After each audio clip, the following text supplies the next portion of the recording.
Well, everybody, and welcome to another edition of Playoff Explorers Expresso. Dan Vaughn with you from here in Fargo. Let you folks kind of get sorted here.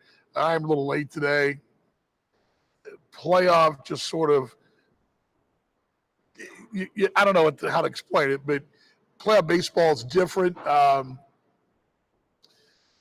was up and at them real early and just, I I couldn't stay still. I should have done the show about 10 a.m., but I couldn't do it then. Anyway, it's hard to explain, but glad you guys are along. Make sure the audio is working here. I'll let you folks kind of get sorted here. There we go. All right, we're live from Fargo. We're actually here in the Holiday Inn. I thought we'd get downtown today. I just logistically with the bus at 3, getting down there and back, and also a little thing called checkout, which I totally forgot about yesterday. For some reason, I thought we were here a couple of days. So with that, I sort of had to readjust what I should have done is flip-flopped them, done downtown yesterday and done here today, but oh well. The guys are down the hallway. I just came to the lobby. Bus until 3, so another 2 hours the bus, but I can just tell you an earlier checkout because we're leaving today. It's a getaway day 2 to a degree. So the guys are already checked out or checking out. And it's like Steve and I talked about, Montgomery and I talked about this yesterday after the show, that today the guys should be a lot of this, a lot of bouncing, they're ready to go. I think 2 reasons. A, just the way things ended on Monday. B, I think they're ready for this matchup. I don't think that anybody gives this team a chance. A lot of folks would love to see this team move through, but I think everybody knows the defending champions are what they are with John Silviato back and the pitching staff they've got and all the things they do. I think a lot of folks kind of just have this as sort of like, Fargo move on and they'll rematch the Kansas City. That's sort of been the thinking of the punters, if you will. But again, not trying to belittle any of that. I think everybody has a right to their opinion, and that's fine. But I do believe the X's will give a very good showing regardless. I'm going to bring this down, give you a full shot of where we're at. We're in the cool pool area, which is usually when we're here, it's a pretty cool vibe, pretty 1,000 kiddos out there screaming and hollering, but not today. Let me put the graphic up right there. I'm here for your questions and comments. I don't have a lot today to tell you more than just the sort of the lay of the land, the way the guys are. Again, it's different. And I was counting the roster. I only believe there's one current Explorer who played in the playoffs in 21. That'd be Nate Gerken. Last time this team was in the postseason. That doesn't mean guys have not played at high levels in competition. I mean, for example, whenever you see the pool, I remember the Zen birthday. Yeah, the Zen birthday party was right over to the right, about 3 weeks ago. Right over to the right. Actually, this is good lighting in here for the most part. It's a little humid, but good lighting. The trick with these things, and I don't have because I pack so fast, and it's been on my wish list all summer, but I just honestly haven't been a chance to get it. But some good road lighting to put above the camera. I have some of those, but I left in such a whirlwind, and when I was home, I've always just, when I've been down in Dallas, it's just been to kind of prop my feet up with my wife. It's been usually only there for 12 hours, 15 hours, 20 hours anyway. So anyway, but yeah, this is where it was. The lighting's good here. I think the lighting's pretty good for what we're doing. I mean, we're not doing obviously professional ESPN on set, but this little mobile set, and I'll improve it a little bit. But yeah, the pool's cool. It reminds me of the Zen party. Just saw Delvin walking in the hallway minutes ago. But again, the proverbial vibe is, these guys ready to get going and going. I mean, yeah, and to get home. I've been gone since last we left to Chicago, Kansas City on Tuesday morning. It's over a week now, and to get back and get some, get your own ballpark for me anyway, just to sort of sort my dirties. It's like I packed just enough to get through this. I mean, literally down to my last pair of socks and that kind of deal. So, and of course too, this is the season, so no matter what, either this week, next week, the week after, you're going to be packing your stuff up. So you've also got that, lingering. So you've got those things in your head, but you want to take care of business. I think the guys were very playoff baseball is the closest thing that you're going to get to the football mindset in baseball, because a football mindset, you got one game, you only play so many. In the NFL, it's what, 18 weeks. In the colleges, it's what, 12 weeks, 13 weeks. In high schools, whatever. But every round, every game matters. I mean, there's a bunch of teams in college football that are probably got because they lost last weekend, have no chance to make the postseason.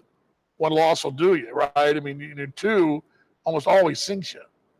And you still have a great season, but with the ultimate goal is to play for a playoff, right? Well, in this league, baseball, because you play so many games, a game in July, they still matter the same, but a loss in extra innings on June 10th and a win on July 7th in extra innings, I mean, they're nice, they add up, but the big thing about it is that they all mean the same, and you don't get too high, don't get too low. This is a different animal altogether. This is where playoff baseball becomes much more like things in the gridiron, or in basketball or hockey, where every game matters, and these are only 3-game series. So now you're playing not only every game matter, we're talking inning by inning, and in some cases you're going to see tonight and tomorrow and probably Saturday, if it gets that far, or sometime next week, you're going to see a batter by batter. It's going to matter. And I've been in this spot before. It's nerve-wracking. But I just encourage fans to enjoy it. They don't come around every year. There are some teams that haven't sniffed this in a while. Sioux Falls sniffing it for the first. Well, they sniffed it in 20 in the COVID year, but the first time they sniffed it when everybody's not wearing, mask and all that stuff. Like we had in 20 with no fans. So this is a really. Casey asking, from what I understand, as I told you yesterday, they don't have the 2 seeds. They don't have the 2 seeds. I consulted Tanner Hoops, who's their play-by-play man. He was the very same opinion. That's just a mistake on Point Streak's part. I don't know what their algorithm is. I don't know what it is, if they won their last game, but the head-to-head was even, and the X's had a better division record. I confirmed that with them. That was a second tiebreaker. And I was told by Jake Krantz as well at the league office already, and he was told the same thing, that was the tiebreaker, and that's what had to happen. And because that series win in Kansas City, pretty much pushed that over the top. And I believe his record, let me see if I can find this for you. He had them at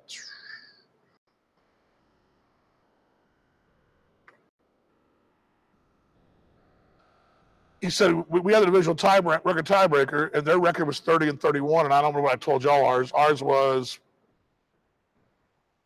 I looked it up yesterday, but whatever I told you it was better than theirs. It was, I had it for you. Let me just pull it up here if I can find it.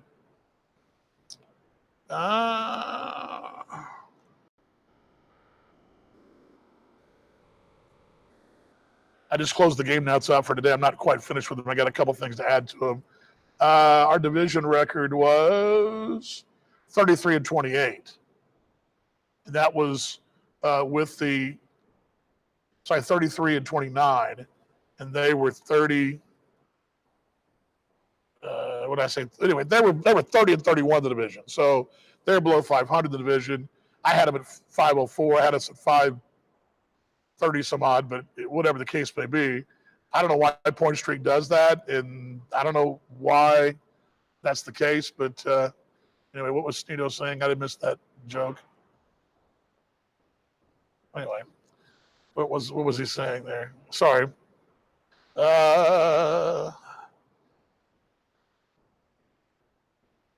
Let's see. No, I didn't pack a puppy vest. I do have some sleeves in my pillowcase for the bus. It's the one thing when we left last week, I always look at the weather, even on two city swing, you never know, right? You kind of do look out, you take something. I do have something, but it's not going to be anything fancy. Are you live from the casino? Why am I at a casino? I don't know what that means. Anyway, no, don't know what that means. Yeah, well, glad everybody's got serious playoff stuff to talk about today instead of poking fun at the casino and anyway. I'm just kidding, you guys. No, I don't have a vest. Although I have some really cool non-puffy vests that are like cool sweater vests, but with zip. And I was like, man, wish I had those. It'd be nice to wear tonight. But again, when you pack 36 hours before you got to take a job, it happens like that. So not going to look the gift horse in the mouth. Very thankful. X's Expresso here on your playoff Wednesday. Molly's headed this way. Good to see Molly. The news of the day, I guess I might also get this out of the way. The roster will come out at 4:30 as when at the deadline. You have to have the roster out 2 hours before game time tonight for the series. So anybody on your roster card that you've got an active injured list, whatever, you can make transactions off that. There'll be no Salmon Bates. He will not be on the roster today. That will not be happening this series. I kind of felt that way most of the week. I had said that, but I just sort of felt that way. I've gone about, if you've heard me talk, I've kind of gone about it as if that wasn't going to be a viable option. And I think, that's the case. It's not good. But let me go back to what I said countless times this summer. You have a deep rotation. That doesn't mean you're going to win the whole thing. It doesn't mean you can't. And like I told you before, I'd take any of those starters out of the deck, and you said, okay, I've got to go out and win tonight. I need a must-win game. Who am I going to draw on the deck? Well, obviously you're going to take a guy that was named, to the postseason All-Star team, sure. But I'm not going to hesitate to take out Drury or Verberg, Sheeks, what we've seen from Weatherby, that limited sample size over the weekend. And a wild card like Tokar, because that's some very good moments. Now, granted, not the numbers perhaps that, Verberg and Drury has, but I think that the real big thing is, that's why you have depth in pitching staff. And you're going to see things tonight, pitching-wise, that you probably haven't seen that much of, except for in the really high-leverage series where we've had a chance to win a series, right? You're going to see Mongo probably and Bobby and Josh probably manage where, again, inning by inning is going to be the way it's going to go tonight. The plan is going to be simple. The game plan here is not anything new, okay? The game plan here is to do what you've been doing, get a lead, lock them down. That's the plan. Now, Fargo's going to come at you wave on wave. Their offense, not what it was last year, but still very dangerous. They're going to be trying to hit the ball in the ballpark wave after wave. They're going to play solid defense. They lead the league defensively. So you're not going to see a lot of meltdowns like you saw maybe perhaps in the Kansas City series, but you're going to have to really put the pressure on them. And once you get a lead, you're going to lock them down. And that's what you're going to see. That's what you're going to see tonight. It's simple as that. I'm not going to sit here and tell you the team doesn't come back down in the 7th or 8th, but that's not the way this team's been. This team does what this team does, and that's go out there and give you deep starting pitching. You've got a 3-game series. You've got a couple days in the back end. I would think that not so much tonight, but Friday and Saturday, should it get that far, all hands are on deck. But I imagine you're going to see things a certain way that we've talked about over and over again, that when you get a lead, you're going to see, the Kuhns and Diaz, Rakowski combo platter with Caracci perhaps in one of those spots. You've got a really good bullpen down there, and I think you can lock them down. And that's going to be the real key. And I think tonight, is a toss-up. You played well here. You've done really well here. Yes, they've had injuries. Yes, they've had this. I've heard that all summer from Fargo fans. Everybody has injuries. You're going out there now with the pitcher of the year or all-star pitcher of the year not available. So, cry me a river, right? So it's like everybody has those issues. It's what you do as a collective body, and I think this body is prepared to go. Of all the teams in this postseason, it's the one wild card that doesn't. It's like Steve was saying the other night on the pregame show. And look at all the teams in this. Let me turn this down a little bit. It's a little loud. And look at all the teams in the postseason. They all do great things. They're all good pitching. They got pretty good offense. That's sort of the only one that's not like that is Sioux Falls, His pitching's been, and then our offense, which has not been a top 10 offense and our top 5 offense. But this offense does things that you don't see in the box score, i.e., efficiently steal bases, get on base, and the timely hitting. And I think, too, you go back to what we've talked about the last couple of weeks. Since John Nagowski's been back, this team's a 300 hitting ball club. One day went down to 294 and then back up to 301 again, because granted the numbers are so low, but you've had a really good run with him in there.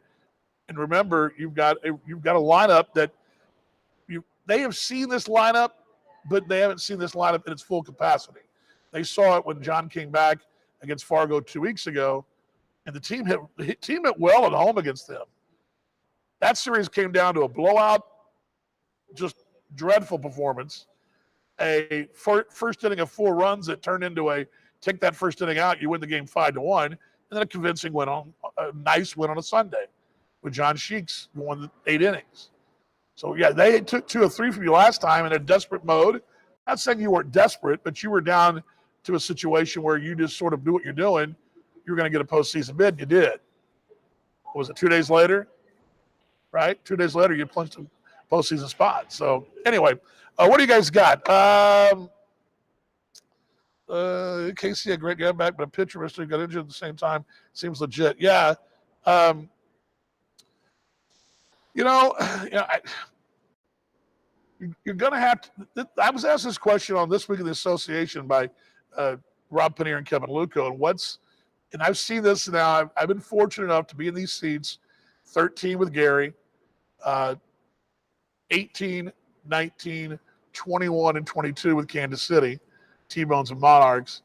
Having seen enough of the games, I've seen some, very familiar – the familiar storylines of this. There's always someone out there that you sort of forgot about, right? The star is always, it may be a star you've forgotten about. And I think that's why, we've sort of, for example, who can tell me the team leader in RBIs?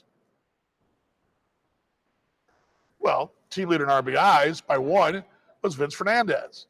Now, Matt Lloyd didn't miss a time with the Team Canada, but he's number 2. But most people would probably think your RBI guy was probably Lloyd. Nagowski would be him if he didn't play it all year, but I don't think anybody would really realize that Vince Fernandez came out of the box at 7 RBIs that first weekend against Kansas City and steadily been your team RBI leader. And it's oftentimes guys that you've kind of forgotten about in these series that make a difference. I would take you back to the 2018 Kansas City T-Bones Club when a guy named Alay Lago, who was sort of a piece brought in midsummer and hit some home runs, had a monster series against everybody in the postseason, including St. Paul in the championship. Monster season. As a matter of fact, Noah Perio Jr., who had come from St. Paul, but remember him from Sioux City's fame, had been a late acquisition as well, and he wanted to be the player of the series. But Alay Lago was really the guy that won that series against St. Paul, because he, and not out of nowhere necessarily, but he wasn't the guy.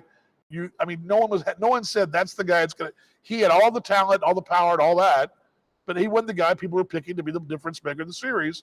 It was Noah Perio Jr., who was a difference maker and was the MVP of the postseason series. But the guy that really won you the series was Alay Lago. I'm going back to Kansas City, folks, but you lost sound. Did you lose sound? No sound?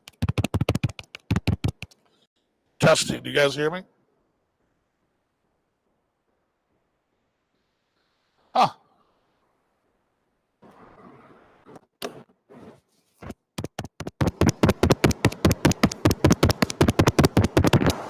One, two. Let me double check here. 1, 2, 1, 2, 1, 2. Sorry about that, guys. Can't hear me. Huh. All right. Let's try. Oh, hold on.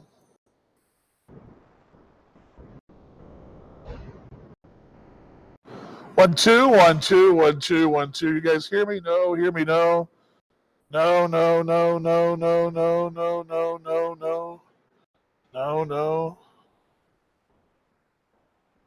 Boy.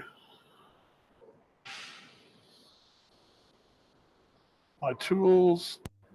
1 2 1 2 1 2 1 2 1 2 1 2 1 2 1 2.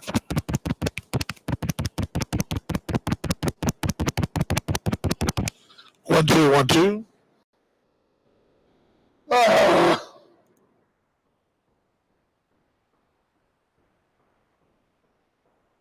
Let's try this one. Can you guys hear me on this one?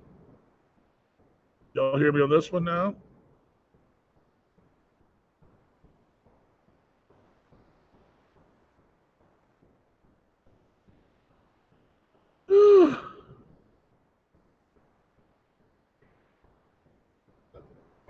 All right.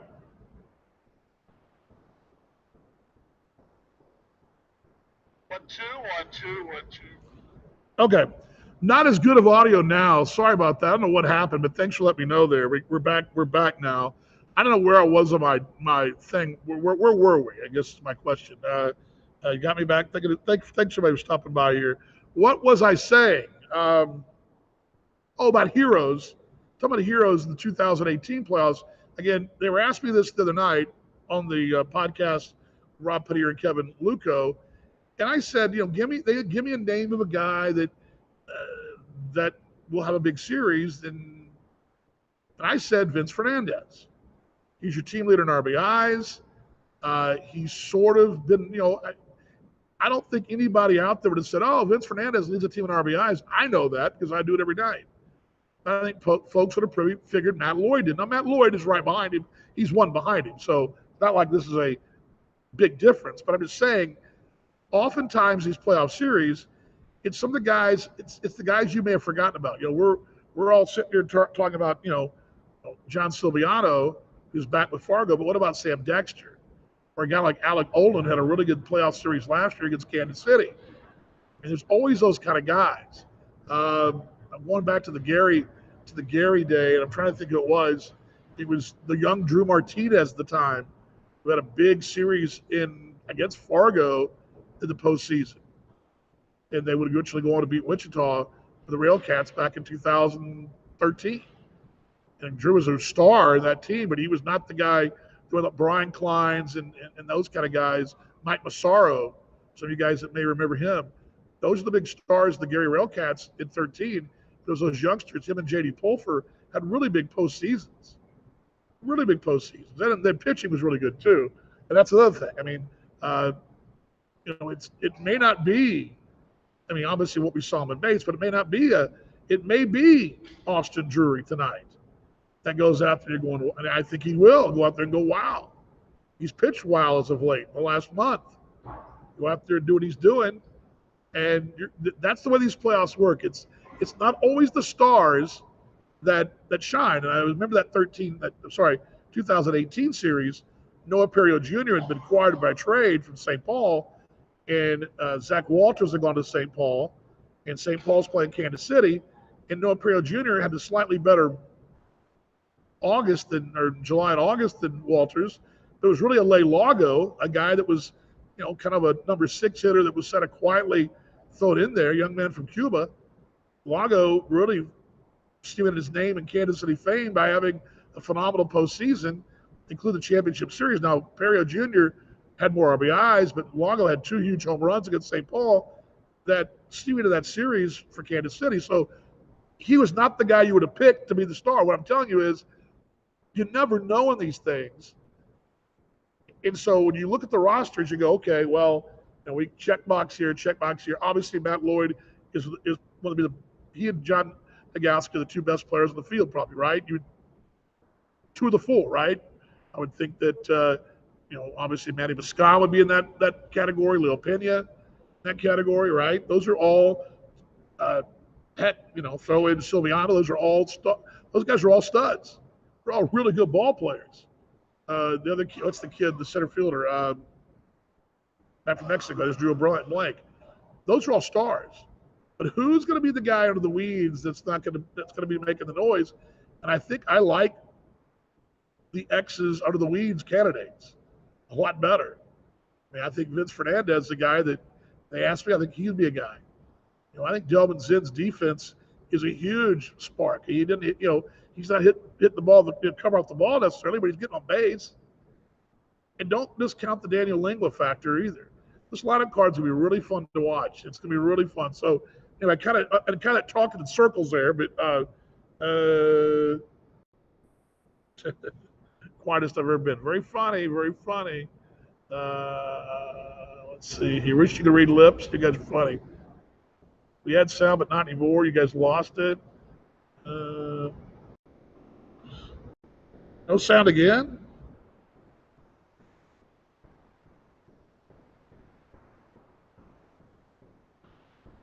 Oh my God.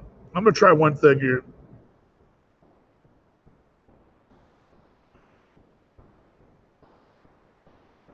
Let's try this. Let me try this.